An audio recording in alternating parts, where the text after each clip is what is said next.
At number 10 is the Punch Dimension. This probably wins the award for the most uncomfortable and painful universe on this list, unless you're Cyclops, in which case it's actually probably the most useful, but still pretty painful, I'd imagine. In fact, the Punch Dimension is where Cyclops gets all of his power from, because instead of him actually generating all his power from within, his eyes are actually known to be doorways to this dimension, which he can summon kinetic energy out of on command. But if anyone else were to travel there, they'd probably die immediately. Honestly, Cyclops probably would too. To think that there's just a dimension out there that consists of pure concentrated kinetic energy and nothing else is definitely bizarre, if not terrifying. At number 9 is Marvel Noir. On Earth 90214, all of the most popular heroes get their own retellings through the lens of the 1920s and 1930s era. And although I think this is a really cool idea, some of the characters that get their own noir makeovers just come off as a bit bizarre. A few of them give me that uncanny feeling where I can't tell whether the steampunk aesthetic is really cool for them or just doesn't work as smoothly as others, like the noir Iron Man or the pirate portrayal of Namor. But overall, we do end up with Spider-Man Noir, who has become a well-known alternate version of the hero, especially after being voiced by Nicolas Cage in the Into the Spider-Verse animated film. Don't get me wrong, I actually think this universe is really cool,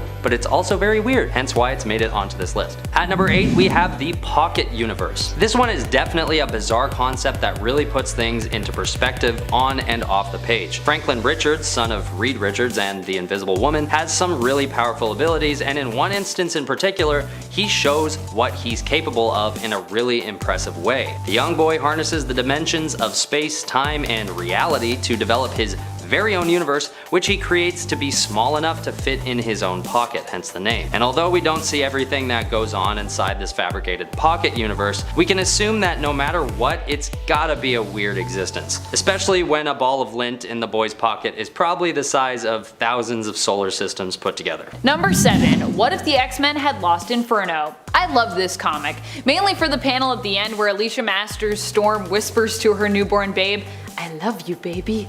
I think it might be one of my all-time favorite panels ever, actually. But there is lots of weird stuff to love from this issue, including the fact that Doctor Strange and Rachel Summers also randomly deliver this baby at the end. In this What If, we imagine what would have gone down if the Goblin Queen hadn't been defeated and instead was victorious. One of the things that would have come about? Her unleashing the beast within Wolverine and turning him into a villain who devours babies. Also, Rachel becomes trapped and later freed from being a bridal mannequin? I think that's a thing that happens here. That's definitely looks like what's happening. Also, I love Rachel as a bridal mannequin.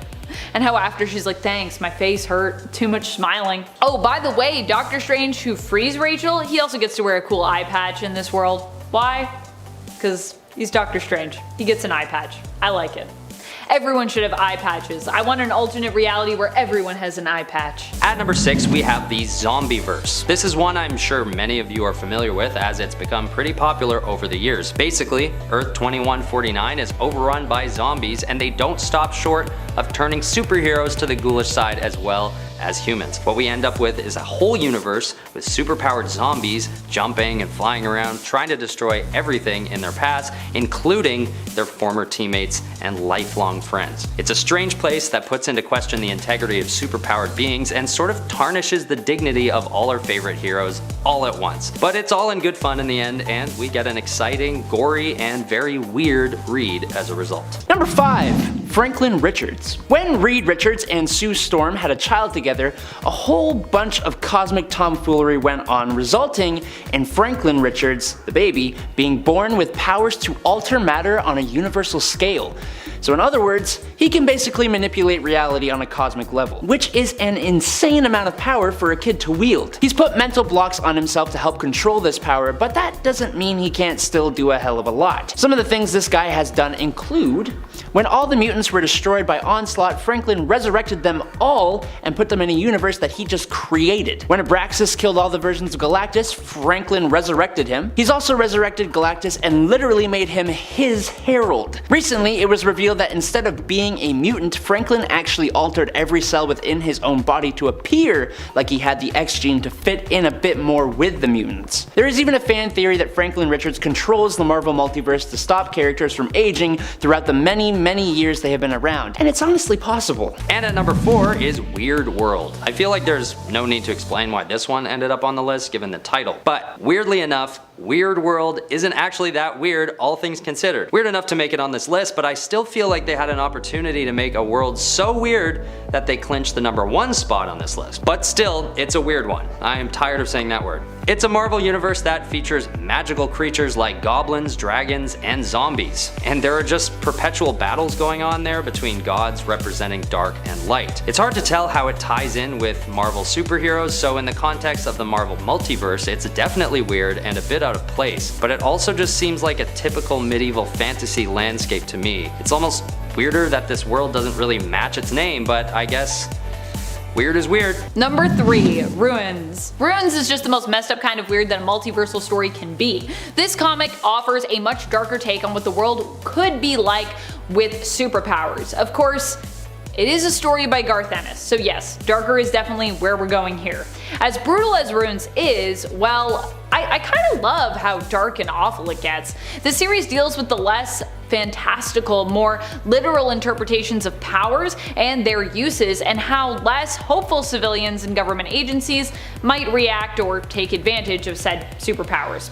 In this world, Quicksilver is just a torso with his limbs moving too fast, causing him problems, so they all had to be amputated. At least that's what's implied, or they just didn't like that he went fast, so they amputated them. The Hulk is an irradiated pile of tumors, which ultimately dies under the weight of his own mutation, and the Silver Surfer ends up driven mad by his own cosmic existence, taking his own life by clawing his own chest open while floating through space. This is a bleak and disturbing world filled with pain and suffering, not heroes in capes. That's part of what makes it great, and part of what makes it weird, and part of what makes it horrifying. At number 2 is the universe where Aunt May is bitten by the radioactive spider. In a short feature story of What If issue 23, we see what it would be like if Aunt May were to take up the mantle of Spider-Man with web-slinging powers and all. And the result is something so bizarre that I've already covered this universe on at least 3 other lists so far. It just stands out, and not necessarily for the right reasons, always. I think they sort of lose me when Aunt May starts using the dough from a bread loaf she's baking as a weapon, but this is one of the best examples of the fun that writers can have with the concept of a multiverse, where basically anything goes as long as it's set in another universe, which is kind of a blessing and a curse for Marvel all at the same time. At least Spider-May is paired up against Leapfrog, because if she successfully took down any truly reputable villain with her dough lasso, I think I'd have lost a decent chunk of respect for Marvel, if I'm being completely honest. At number 1 is the Larval Earth universe. In this world, all the Marvel heroes and villains alike have evolved into cute and cuddly animals, with characters like Daredevil, Nick Fury, and the Agents of Sheep. There's no wonder why this universe exists as a one-off, although it may have been just weird enough that it went full circle and became kind of iconic. I mean, the ironically popular Spider-Ham, aka Peter Porker, also comes out of this alternate universe, so there's that. Larval Earth is probably the weirdest universe to actually be considered part of the official Marvel canon, and with villains like Kangaroo the Conqueror, Sand Manatee, and Magsquito, readers are left wondering whether or not this whole multiverse concept is going too far. But personally, I think the odd, fun, and weird universe never hurt nobody. I mean, who could be mad at Black Panda? I mean, that's not much of a stretch considering he's normally named after an animal, right? Number 10. Hyperion. Hyperion is basically Marvel's first ever answer to DC's Superman. There are a few different versions of Hyperion from across the Marvel comics, but as a brief summary, originally he was from Earth 712. He was the last surviving member of the Eternals, and he comes to Earth and is raised by a family called the Miltons. He takes the name Marcus Milton. Eventually, he moves to Cosmopolis, becomes a newspaper cartoonist, and joins the Squadron Supreme. Yes, he is basically Superman. There's a story where he does battle with an evil clone version of himself created by the Grand Master. There is also a King Hyperion who basically destroys all the most powerful beings in the universe and takes over the Earth. That's obviously a villain, but it just shows how astronomically powerful this hero can be. The version of Hyperion who has most recently shown up is the Hyperion from Earth 13034. His Earth was destroyed by an incursion and he's pulled to 616. But what are his powers? Well, he is strong enough to hold two colliding universes apart for a short period of time, so there's that. He has super speed, durability, and stamina. He can fly, he has X-ray vision, heat vision, super intellect. I promise this isn't a list of Superman's powers. Number 9. Cosmic Iron Man. Tony Stark as a god with his great sense of humor should be fantastic, but it's honestly a little scary. After Iron Man is imbued with the power cosmic, he becomes the Iron God. And one of the first things he does is do battle with the also power cosmic powered Korvac. These two are literally throwing moons and planets at each other during their fight.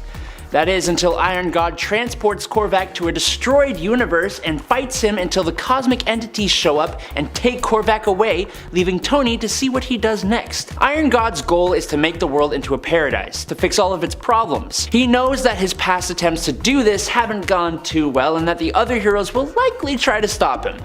But he can use the power cosmic to do whatever he wants, and since all of his ideas for helping the world were trapped in his mind, he shares his intellect and ideas with the entire population of New York, just to start. This plays out in some interesting ways. A couple stops arguing and begins thinking logically, for one.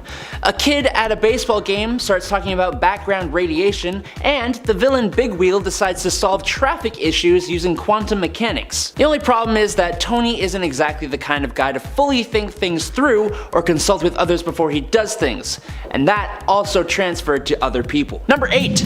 Rune King Thor. Thor is an incredibly powerful character who has been around forever, as I'm sure everyone knows. But after Odin passed away, Thor became the king of Asgard, and he sucked. He did a lot of unking-like things. But to fix all that, he uses time travel to go back and just reverse it all. But now Loki has orchestrated a whole thing, resurrecting Surtur and Ragnarok, creating new hammers and attacking Asgard, ending the lives of many significant Asgardians and just being a real pain in the bum. Thor is visited by the personification of the Odin Force in the form of a little kid who tells Thor he needs to gain wisdom. So to do that, Thor follows after his late father and goes to the Well of Mimir, sacrificing both of his eyes and drinking from the well in order to gain the knowledge that Ragnarok is an endless cycle. He then goes to Yggdrasil, the World Tree, and hangs himself there until he actually passes away. Doing this imbues him with rune magic, which gives him knowledge of the future and the past and the ability to control the present. And he's saved by Odin's spirit before his soul can be claimed by Hela. He returns to Earth with both the Odin Force and this new rune magic. Using these forces,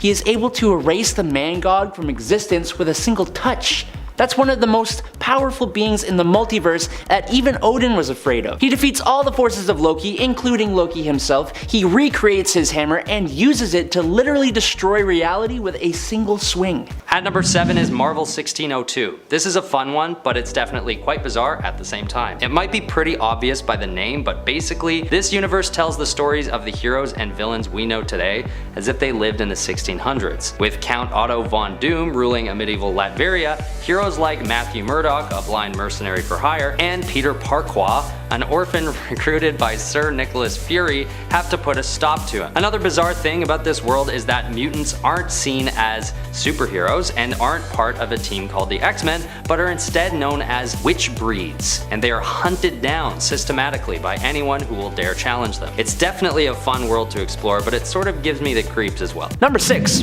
Rachel Summers. Rachel here is from the Days of Future Past storyline, and she is another of the mutant children of Jean Grey and Scott Summers. She has access to the Phoenix Force and was raised in the Xavier Institute and becomes the partner of the future version of Franklin Richards. After she was kidnapped by soldiers who had taken out everyone else in her house, Rachel became a mutant hound, using her psionic powers to hunt down other mutants for the authorities. They branded her face with an irremovable pattern of tattoos to mark her as a hound and forced her to wear a leash. Rachel took out mutants, some of which were people she loved. Rachel's grief and shame from what she did as a hound and the deaths of her parents and friends made her a pretty dark character, even after she broke her brainwashing. She's one of the most powerful psychics in the entire Marvel universe, and that's the case before she became the one true Phoenix and had its cosmic powers. As Phoenix, Phoenix, Rachel's abilities are enhanced to their ultimate levels, limited only by her force of will and her imagination. She literally becomes the cosmic entity, the Phoenix. Number 5. What if Wolverine battled Conan the Barbarian?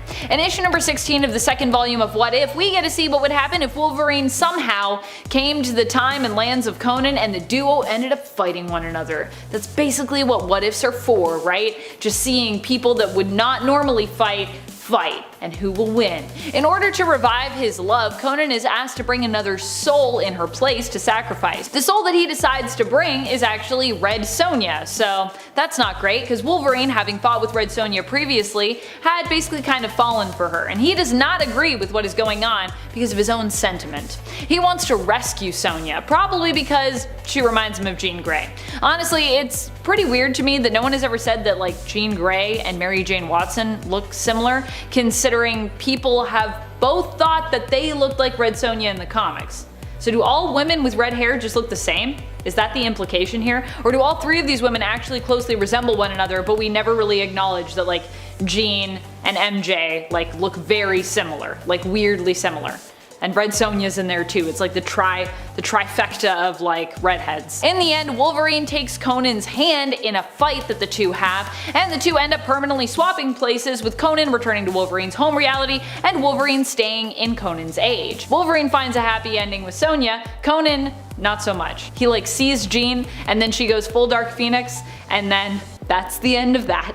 Number 4. Doctor Strange. When looking at the rest of the characters on this list, it's kind of hard to see why the heck Doctor Strange is showing up here. And that's fair. Looking at his abilities in the MCU and even the comics past the point of 2009, he's not that strong. But before that time, Doctor Strange was an incredibly powerful character. So powerful that Marvel needed to depower him. He could easily defeat pretty much any foe before this time. So basically, Doctor Strange's only real power is his ability to use magic and magical artifacts. But since he was so good at that, he could basically do anything he wanted to. Flight, time travel, telepathy, shields, astral projection, teleportation, all of these using spells and artifacts. He has survived being close to a star and has caused that star to collapse into a black hole. He has summoned cosmic entities and imprisoned and defeated the In-Betweener. He's altered the fabric of the universe. He's trapped the Beyonder and undone the things the Beyonder had done when he warped reality. He's broken out of a spell cast by the Living Tribunal, and he has even become Death. He's defeated Dormammu, Nightmare, and Shumagorath on a regular basis. It may be surprising that he's on this list, but it shouldn't be. At number 3 is the Marvel Apes universe. Featured in the Marvel Apes miniseries, this alternate universe naturally features ape people versions of all the heroes we know and love, and everybody else for that matter. Basically, apes roam the earth, and even the Avengers have changed their name to suit the environment, being widely known as the Ape-Vengers. But if you think that's weird, it gets even more bizarre when we learn that Captain America is secretly a vampire who drinks the blood of his enemies. And then eventually it's further revealed that it was never Captain America in the first place, but a Nazi vampire who shapeshifted into Cap years ago after drinking his blood. I honestly don't know what the writers were thinking with this one, but at least it was able to rank high on this list. That's one thing it's got going for itself. Number 2. Adam Warlock. First appearing in 1967 in Fantastic Four number 66, Adam Warlock was created by the Enclave, who were experimenting to create a perfect human specimen. This made him super strong, durable, fast, and he can store and use huge amounts of cosmic energy to make him fly, release blasts, and all kinds of things, including cocooning himself to help him heal and regenerate. Now every time he does this though, he actually comes out more powerful than when he went in, and he evolves new powers. He is also able to use quantum magic, which lets him teleport, make force fields, and move at the speed of light, create wormholes, resurrect himself and others, has cosmic awareness, manipulates, removes, and judges the souls of others. He has a lot of powers. He's altered the evolution of beings, he's manipulated matter, turning Thanos into stone, and then he wielded the Infinity Gauntlet. We have had Mutant Jesus, and this guy is basically Space Jesus. And one of his biggest feats is completely embarrassing the hell out of Mephisto, Marvel's most powerful demon, in his own realm. He has accidentally destroyed the entire universe, including all cosmic entities except the one above all who had to fix it all. He does have an evil persona of himself though, called Magus, but we've gone too far, so I can't wait for Disney to completely depower him to make him incredibly lame and boring in the MCU. Number 1. Cosmic Comic Spider-Man. Sometimes Marvel will make a joke character or scenario and it ends up creating a character more powerful than any other character possibly ever. In How to Read Comics the Marvel Way, issues 1-4, the comic itself becomes a character, and it starts off trying to teach the reader how exactly to read comics properly. The comic follows Spider-Man in a conflict with Mysterio, who found the Cosmic Comic, the same one speaking to us, in the basement of the Natural History Museum. It allowed Mysterio to freeze Spider-Man in time in a comic panel, turn inanimate objects to life, and increase his size. Once Spider-Man gets his spider sense back, he realizes the Cosmic Comic is influencing events, so he grabs the comic, thinking it's one of Mysterio's tricks, and tears it in half. After realizing the error of his ways, Spider-Man and Mysterio begin trying to write their own comics to use the Cosmic Comic to make their comics become reality. Thanks to the Cosmic Comic, they end up fighting across time, altering history, and Peter learns of the fact that he is a comic book character, seeing all of his comic book publication history. Taking in all this info, he fuses together with the Cosmic Comic, basically meaning he can control reality within Marvel Comics, which I think is even technically more powerful than multiversal power. He prints the comic he created, which has him saving the day and winning the battle, and it changes reality so that that's the outcome of the fight with Mysterio. It's kinda nuts. Number 10, Shame of Thrones. Weird, but in a great way. Because for this story, we are heading over to the alternate reality belonging to the Little Marvels. Over in the Infinity comic Giant Size Little Marvels issue number 4, we get a glimpse into Dr. Von Doom's lair and his evil game night, which apparently happens every other Tuesday, according to Magneto. However, the whole issue consists of a tangent where the invited villains complain that Doom is the only one who gets to sit in a throne while they game, whereas they're all relegated, to normal seats. Doom argues it is because he's the most accomplished ruler among them all, and that he answers to no one. However, his mom has something to say about that. Vicky? Number 9. What if Sergeant Fury had fought World War II in outer space? I was literally going to just say that to introduce the story, but then of course it's already been said because that's the name of the story.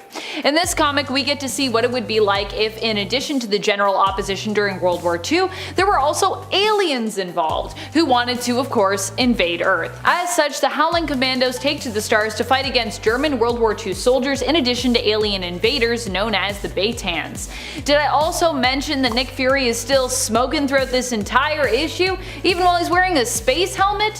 While some things would change in this scenario, it seems others would remain the same. How do you even smoke in a space helmet?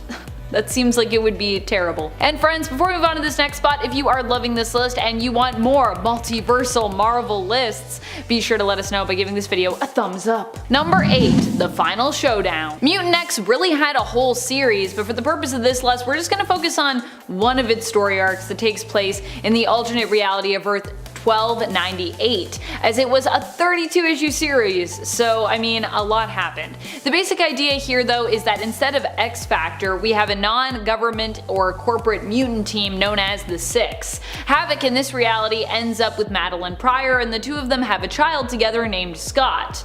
Yeah, it's a little it's a little different than 616. Here Maddie does become the Goblin Queen, but like how we have the Phoenix Force, she becomes infected with the Goblin Force and its influence, turning her dark. Initially, Maddie is actually known by her hero mantle, Marvel Woman. As such, Havoc and their son Scotty must fight against the Goblin Queen. After a long build-up where no one is able to stop Madeline, it's revealed that Scotty is able to due to his insane level of power. He rids his mom of the Goblin influence, but also banishes her in the process. Don't worry though, just like in main continuity, Maddie would return here as well. I believe she gets banished to like the center of the earth. It's a weird place, but it's a pretty good place, I would say. Mutant X, should you read it? Nah, I think you should read it. I think you could read it. I don't know if you should, but you definitely could. Number 7.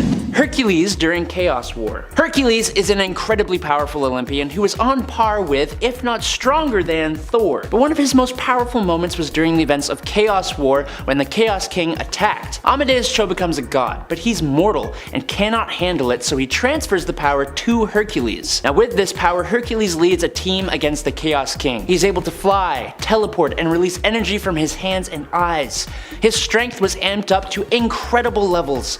His footsteps created shockwaves, and he was even able to come out on top in a confrontation with the Council of Godheads, which is basically a group made up of the chief deities of all the different pantheons. He could summon Galactus and Eternity against their will, and defeated a Chaos King Zeus, who just defeated Galactus with a single punch. He could give others power too, giving all the heroes the power of flight. He could grow to the size of a planet to fight the Chaos King with his fists, eventually defeating him. But to close out the story, Hercules uses his power to undo all the crazy stuff that the Chaos King did, and he became mortal again. But damn, he was powerful. Number 6. Ghost Racers. This is a series that comes from the Battle World pocket dimension that was governed by God Emperor Doom. Just like we had the Thor Corps, here we have the Ghost Racers, which is basically like its own category of racing, creating an organization or like even a company out of that set form, like NASCAR. The Ghost Racers are made up of various ghost riders who of course race one another for Battle World's entertainment. And of course, so wealthy fans can ideally make some funds on the wins and losses of each race. Although all the riders are pitted against one another, and eventually Arcade, who is in charge of them, sends them to take down Robbie Reyes, the current racing champion, eventually they all remember what things were like before Battle World, and they decide to rise up against those that are controlling them. Which I love. Also, I just love the idea of like just a group of racers that are just all ghost riders, and they're like, we race each other for fun. This is what we do now.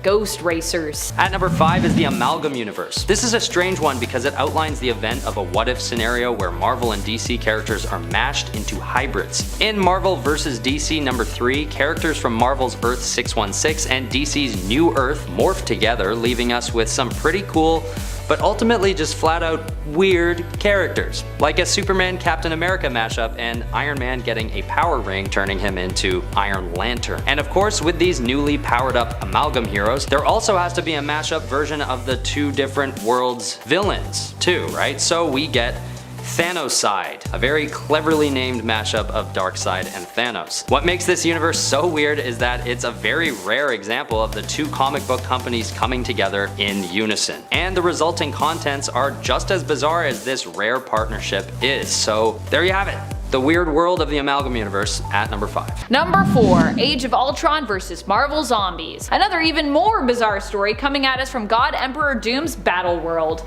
This comic was all about the world that existed outside, actually, of Doom's Battle World, known as the Deadlands. And if you didn't like living by Doom's rules, well, you certainly wouldn't like this. But this might be where you would end up. Defy Doom, and this could be a place that he put you. Age of Ultron vs. Marvel Zombies explored these Deadlands that were watched over by Annihilation's insect creatures.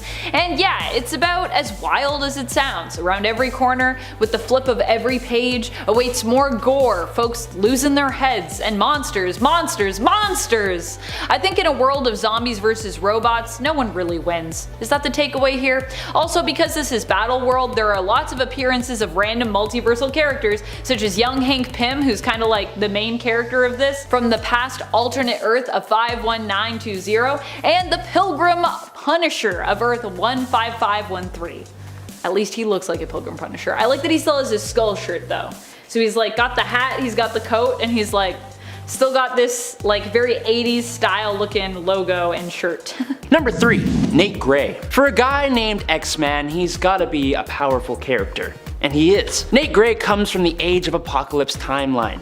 He was created by Mr. Sinister using the DNA of both Scott Summers, Cyclops, and Jean Grey. There are a few characters who are a child of these two mutants, namely, there's Cable. Now Cable has huge psionic abilities, but because of being infected by the techno-organic virus, almost all of his energy goes towards keeping himself alive. Nate Gray is basically Cable, but without that limitation. When he first came into the 616 reality, he was able to hide himself from Cerebro, which is supposed to be impossible. He is described as being on the same level of Jean Grey harnessing the Phoenix Force, which is one of the greatest threats the X-Men and the world has ever faced, and he is described as an Omega level living god. He can read the minds of others, he can sense the emotions and histories left on objects, he can detect rifts in space and time, he can move into the astral plane where he can see the future, and after he had a bit of practice, he could even increase the power of other mutants. He has cured cancer, destroyed cities on the other side of the Earth during a nightmare, manipulated matter to a cosmic scale, and traveled through space and time.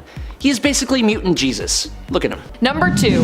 What if Conan the Barbarian were stranded in the 20th century? And if you thought Wolverine and Conan fighting was weird, it just gets a whole lot weirder with this issue. However, I guess I should say that it gets a whole lot less weird, as the previous Conan What If we talked about was actually from the second volume of the series, as opposed to this issue that we're talking about, which is actually from the original series. In issue 43 of What If, we learn what would happen if Conan, instead of just coming to the modern day, was stranded there and stuck there. This What If was actually inspired by another fan favorite What If featured in issue 13. What if Conan the Barbarian walked the earth today? In this story, because Conan never gets teleported by lightning home, he becomes a criminal. Because I mean, why not, I guess? He's confused, he doesn't know what he's doing. However, after creating a gang and getting into some trouble, he attracts the attention of the Avengers. But Captain America sees more than just a brute, and believes Conan is just misguided, but he has a hero's heart, truly. He offers him a spot on the Avengers, and we actually never learn what Conan decides because the issue ends. Talk about a cliffhanger. I don't know if we'll ever come back. Do we ever come back to that? It's like, will I call him? Won't I call him? And then the Watcher's like, well, I would tell you, but I can't because that's a story for another time. Maybe if we ever do it. Number 1, Marvel. Even saying the title sounds just like an experience. I don't even know where to start with Marvel because this continuity feels so just like non-existent here. There's no through line. The story is meant to be about Kal-AOL, a play on Kal-El, a kid from the future who is sent back in time to save the world and to save himself. In the future, you see the world is about to end. Fortunately though, that doesn't happen. While Al doesn't have any powers, he somehow is moderately successful as a hero. After the world doesn't end, his parents send the time machine they originally sent him through back in time to pick him up. But Al decided to travel back in time to the beginning instead. There he meets maybe God, and also learns that Wolverine evolved from an otter and dinosaurs can talk. With every issue in this story, you ask yourself, how can it get any weirder? And then it somehow does that. Also, what's up with these covers? They're almost completely unrelated to the plot of the comics. I guess sexy ladies sell comics, and so who needs a plot was the thought process with Marvel. At least with the covers. And maybe with the inside of it as well, because I don't really know what the plot is about.